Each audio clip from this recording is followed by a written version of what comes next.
Alpha King doesn't know I can hear him. Talking to his wolf about me, and it is the sweetest thing. She's shivering, Jared. Give her your coat. If you don't, I swear to the moon goddess I will take over and wrap her in fur myself. Look at her. She's so small. She needs us. I kept my eyes glued to the freezing marble floor, biting the inside of my cheek until I tasted copper to keep from gasping. Alpha King Jared Foster stood before me, his expression a mask of terrifying, icy indifference. Not a single muscle in his jaw twitched. No one else in the grand hall heard a thing. But I did. To the rest of the Lycan world, Alpha King Jared Foster was a nightmare clad in bespoke suits and royal authority. He had conquered the northern and southern territories before his 25th birthday, his name synonymous with ruthless efficiency and cold, calculating power. As the archivist of the Obsidian Keep, my job was simply to document the decrees of the crown and, ideally, remain entirely invisible. But invisibility is a luxury you lose when you are cursed, or perhaps blessed with an anomaly no healer could explain. I, Verona Steele, an ordinary, submissive wolf of the pack, could hear the private, telepathic link between the Alpha King and his inner wolf. It started 3 months ago during the Winter Solstice Gala. I had dropped a stack of historical ledgers right at his boots. The entire hall had gone deathly silent. Jared had stared down at me, his eyes a piercing, freezing slate gray. I had expected a reprimand, perhaps exile. Instead, a deep, rumbling voice echoed in my mind, vibrating with an intensity that made my knees weak. Oh no. She dropped her books. Help her, Jared. Pick them up. Touch her hand. Tell her she's beautiful. Why are you just standing there like a gargoyle? Ever since that night, my life had been an exercise in agonizing self-control. Today was no different. The great hall was frigid, the winter winds howling against the stained glass windows. I stood by the grand pillars, clutching a datapad to my chest, waiting for the king to review the border reports. The Eastern patrols have reported rogue activity. Your Majesty, Douglas Carter, the king's beta, announced, his voice carrying the rough, grating edge of a man who enjoyed war a little too much. Douglas was a massive wall of muscle, his face scarred, his loyalty always spoken but never truly felt. Jared leaned back in his obsidian throne. He wore a dark charcoal suit that fit his broad shoulders perfectly, his dark hair impeccably styled, his face an unreadable masterpiece of stoicism. Double the guard. No one crosses the river without my explicit seal, Jared commanded aloud, his voice smooth, commanding, and utterly terrifying. But inside my head, the dialogue was entirely different. She's wearing the lavender sweater again. Jared's wolf purred in my mind. The mental voice, a rich, velvety baritone full of desperate longing. The one that makes her smell like crushed violets and rain. If Douglas doesn't shut up soon, I'm going to bite him. I want to go over there. I want to bury my face in her neck. Restrain yourself. Jared's internal voice snapped back at his beast. If I look at her, she'll bolt. She's terrified of me. She's cold. Look at her hands. They're trembling. I quickly shoved my trembling hands into my pockets, my heart hammering a frantic rhythm against my ribs. It was the most surreal, whiplash-inducing experience. To look at him was to look at a marble statue of a god of war. To listen to him was to hear the desperate, tender pleas of a love-struck puppy. It was the sweetest, most intoxicating secret I had ever kept. Verona, Jared's spoken voice sliced through the hall, making me jump. Do we have the historical treaties with the Silver Pine Pack? Yes. Your Majesty, I stammered, stepping forward. I handed him the tablet. As his gloved fingers brushed mine, a shock of static electricity leaped between us. Mate, mate, mate. His wolf chanted in my head, a euphoric, deafening roar. Mine. Perfect. So soft. Jared's jaw clenched visibly. He cleared his throat, pulling the tablet back sharply. Thank you. You may go. I bowed and practically fled the hall, my cheeks burning like fire, taking the sweetest symphony of his wolf's protests with me. The Blood Moon Pack was a hive of political machinations, and the courtyard was its stage. Later that week, the sun managed to break through the winter clouds, casting a brittle light over the snow-dusted hedges. I sat on a stone bench, trying to read a novel, but my mind was entirely occupied by the king. You're staring at the royal wing again, Verona, Joshua Bennett remarked, taking a seat beside me. Joshua was my closest friend. A beta-ranked guard with an easy smile and a knack for knowing things he shouldn't. Be careful. Gianna's been watching you. I stiffened. Gianna Beckett was the daughter of the Southern Duke, a stunning, statuesque she-wolf with silver blonde hair and a heart made of jagged ice. Everyone in the pack assumed she was destined to be the Luna. Gianna certainly acted like it. I'm not staring. I lied, pulling my scarf tighter. You're a terrible liar, Joshua chuckled, but his eyes were serious. There's a lot of unrest right now. Douglas and Gianna have been having hushed conversations by the armory. I don't like it. Stay in the shadows, V. It's safer there. Before I could ask what he meant, the courtyard doors swung open. Jared strode out, accompanied by his usual entourage, including Douglas and Gianna. Gianna was practically draped over Jared's arm, laughing musically at something he hadn't even said. Jared looked bored. Lethal, but bored. Get her off me. If she touches my arm one more time, I'm throwing her in the moat. Jared's wolf snarled in my mind. Patience. Her father holds the southern borders, Jared replied internally, a weary sigh in his mental voice. I don't care about the borders. I care about... Oh, there she is. I felt the phantom weight of his gaze before he even turned his head. Jared stopped walking, his gray eyes locked onto mine across the courtyard. The temperature seemed to drop 10 degrees. Is there a problem, Your Majesty? Gianna asked, following his gaze. Her eyes narrowed as they landed on me.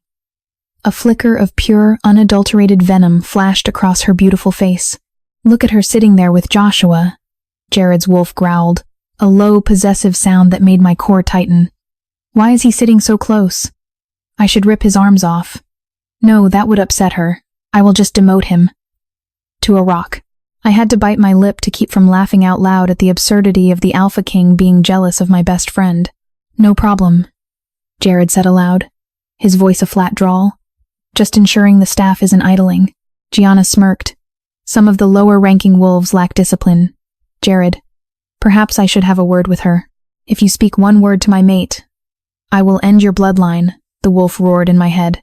Jared's outward reaction was far more subtle, but equally terrifying. He turned slowly to Gianna, his expression deadening into something hollow and dark. You will not speak to my archivist, Gianna. You will not look at my archivist. Is that understood? The courtyard went deadly silent. Gianna paled, her mouth opening and closing like a fish. Yes, Alpha. Jared didn't look back at me as he walked away, but his wolf was practically purring. Good job. Now she knows. We protected her. Did she see? Do you think she liked it? I smiled down at my book. Yes. I liked it very much. The tension within the Obsidian Keep thickened like a brewing storm over the next 2 weeks. Joshua's warning about Douglas and Gianna had planted a seed of paranoia in my chest, and my unique eavesdropping ability soon turned from a romantic secret into a desperate tool for survival. I was in the dusty, lower levels of the archives, searching for a misplaced ledger, when I heard whispered voices echoing from the adjacent corridor. The king is distracted, a male voice muttered. I recognized it immediately as Patrick Turner, a high-ranking sentinel usually stationed at the northern gate. Distracted by that pathetic archivist, a female voice sneered. Brittany Lewis.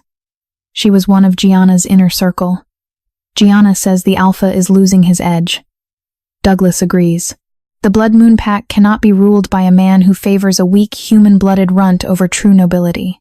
I froze, pressing my back against the cold stone wall, my breath catching in my throat.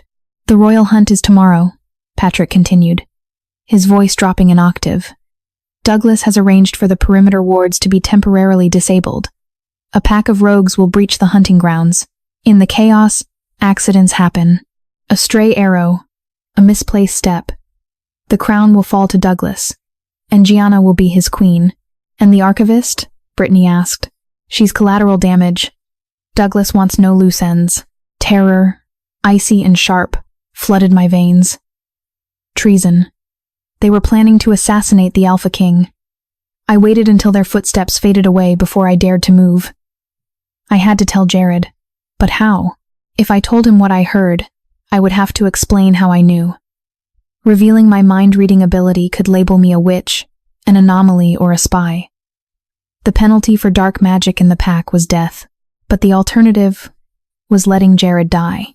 That evening, I paced my small quarters, agonizing over the decision. Suddenly, the mental link sparked to life, unbidden, washing over me like a warm wave. She's distressed.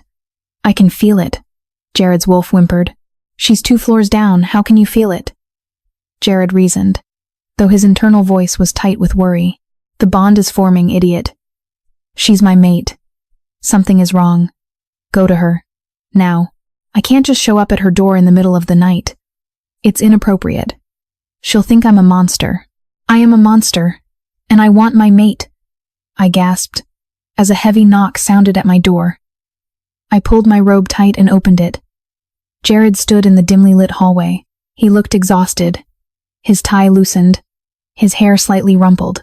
The formidable Alpha King looked remarkably vulnerable. Verona, he said, his spoken voice gruff. I was passing by. I noticed your light was on. Are you well? Tell her she smells amazing. Ask her why her heart is beating so fast, his wolf demanded. Tears prickled the corners of my eyes.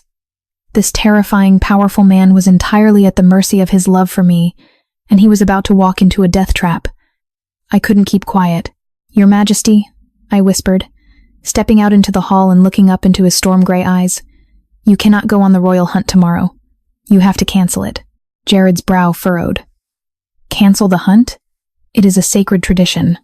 Why would I do that? Because... I swallowed hard, looking around the empty corridor. Because Douglas and Gianna are planning to kill you. Jared didn't cancel the hunt. Instead, he did something entirely unpredictable. Something that proved exactly why he was the Alpha King.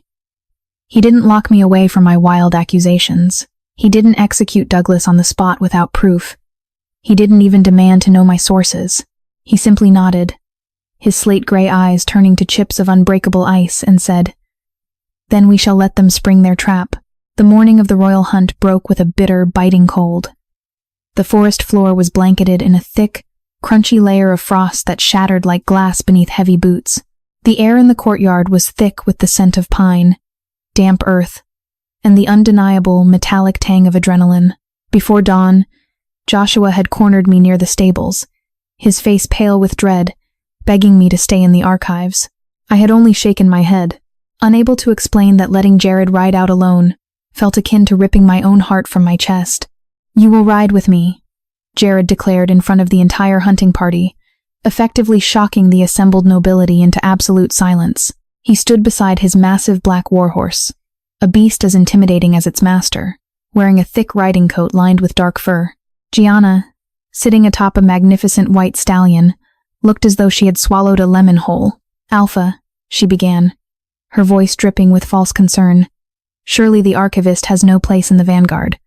It is far too dangerous for a civilian. My word is law, Gianna.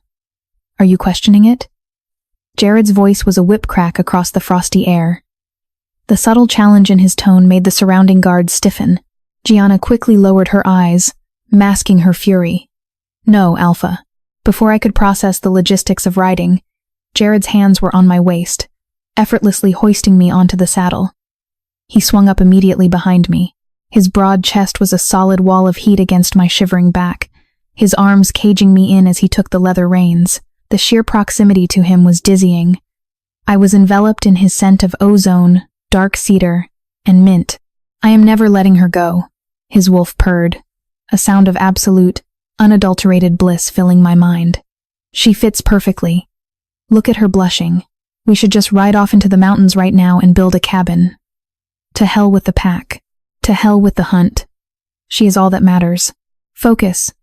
Jared scolded himself internally, though I could feel the gentle, protective way he adjusted his grip around my waist, pulling me just a fraction of an inch closer. Douglas will make his move soon. Be ready. Keep her safe above all else. We rode deep into the whispering woods.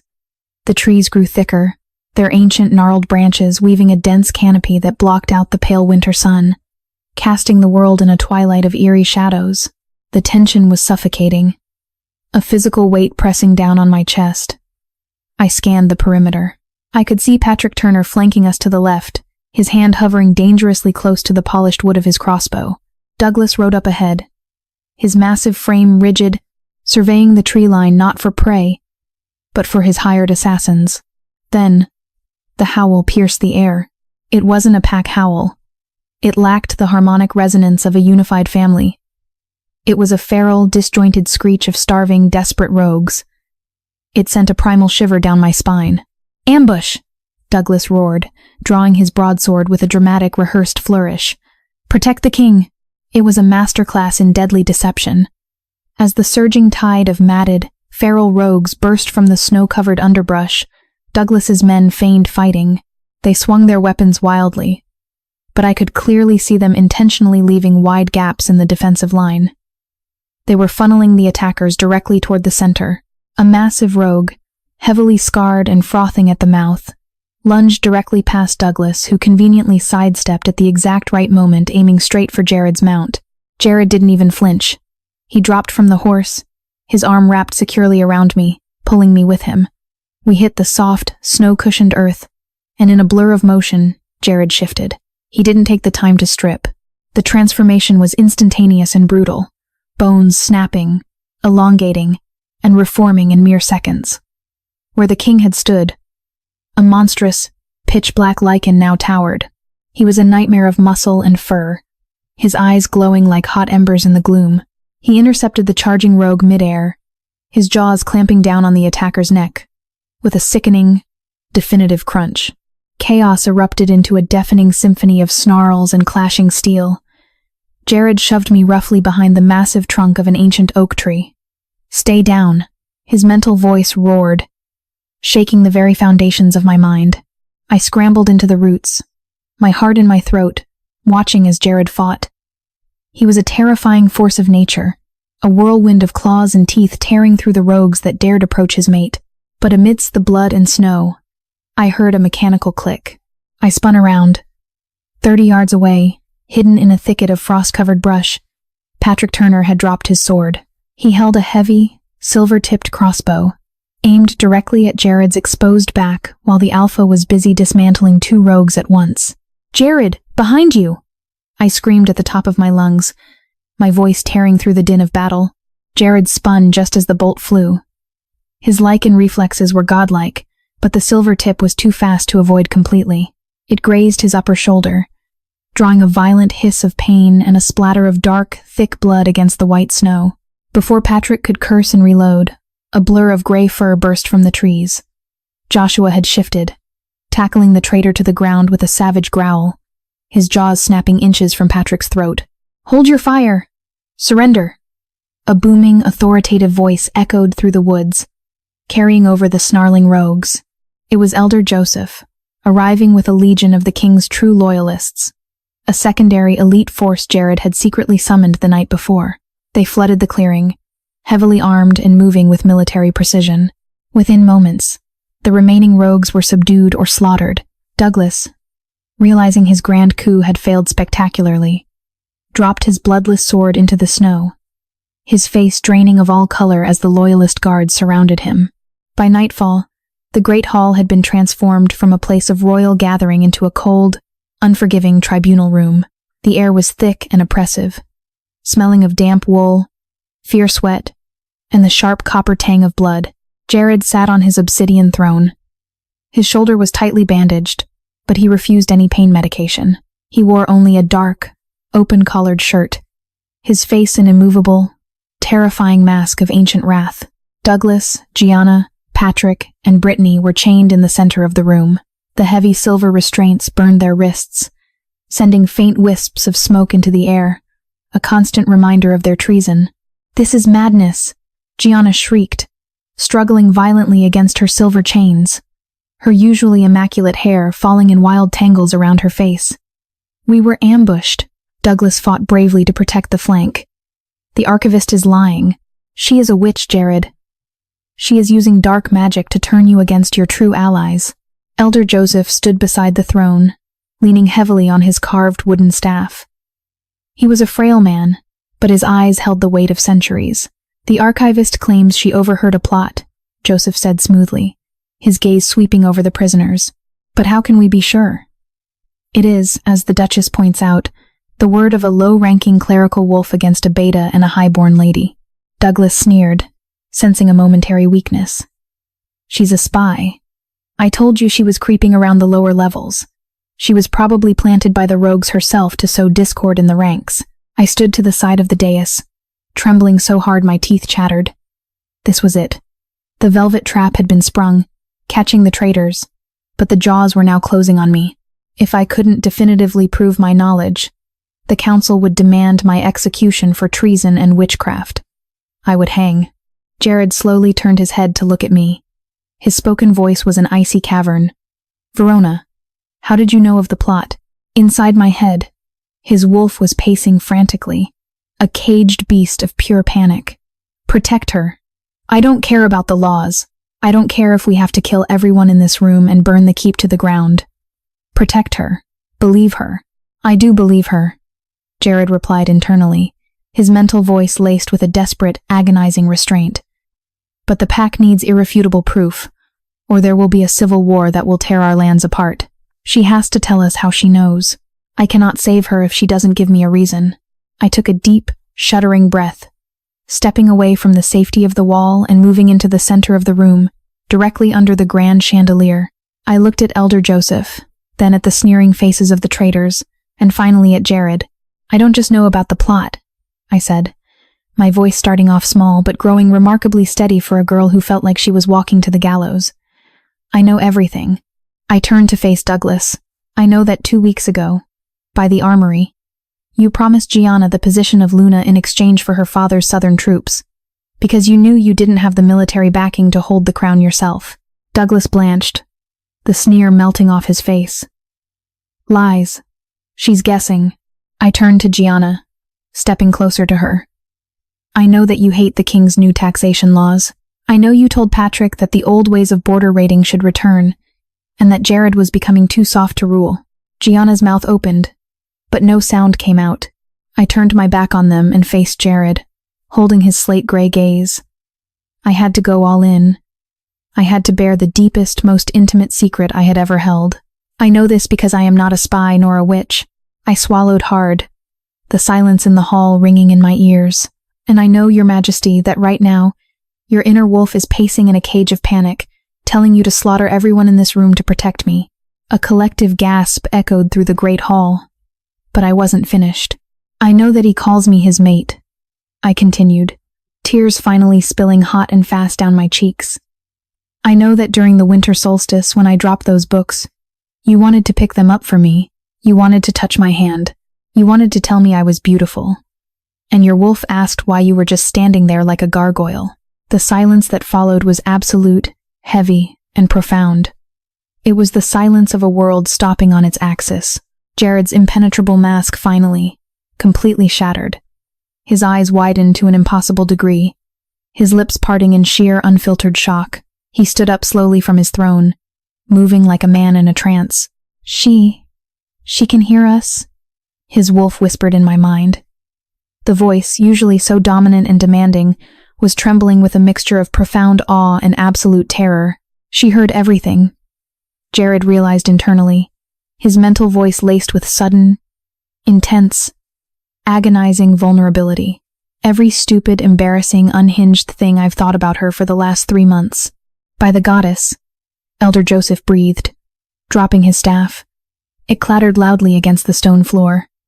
His eyes were wide with reverence. You're a mindwalker, a legend from the First Era, a wolf capable of bridging the Alpha's telepathic link. The texts say only a true, fated mate of the royal bloodline possesses such a gift. Gianna, realizing her entire reality was crumbling, screamed in sheer, rabid outrage. She's a freak! A monster! Kill her! Silence! Jared roared, his spoken voice shaking the very stained glass windows in their frames.